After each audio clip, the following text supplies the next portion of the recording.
plots time. అలాగే మీరు గమనిస్తే ఇంటర్నేషనల్ స్కూల్స్ కావచ్చు, యూనివర్సిటీస్ కావచ్చు, మెడికల్ కాలేజెస్ కావచ్చు, అలాగే హెల్త్ కేర్‌కి రిలేటెడ్ మల్టీ స్పెషాలిటీ హాస్పిటల్స్ కావచ్చు, స్లోగా ఔటర్ రింగ్ రోడ్ బయటకి మూవ్ అవుతున్నారు. అంటే ఔటర్ రింగ్ రోడ్‌కి, రీజనల్ రింగ్ రోడ్‌కి మిడిల్‌లోకి మూవ్ అవుతా ఉన్నాయి. అలాగే ఎస్‌ఈజెడ్స్ అన్నీ ఆ ప్రాంతంలోనే వస్తున్నాయి.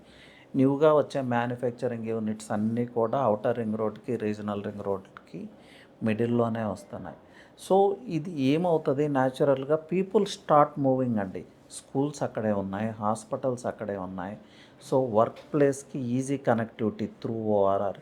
సో, న్యాచురల్‌గా పీపుల్ ఏం చేస్తారు, హై ప్రైజెస్ ఉన్న ఈ కోర్ హైదరాబాద్‌లో పర్చేజ్ చేయటం కన్నా ఎఫోర్డబుల్ ప్రైస్‌లో విల్లానో, ఫ్లాటో ఎవరికి శక్తికి తగ్గట్లు వాళ్ళు, లేదంటే ఇన్వెస్ట్‌మెంట్ కోసం ఓపెన్ ప్లాట్స్ ఆ ప్రాంతంలోనే ఇన్వెస్ట్ చేస్తారు. ఇన్వెస్ట్‌మెంట్ చేస్తున్నప్పుడు slowly people start moving towards that area.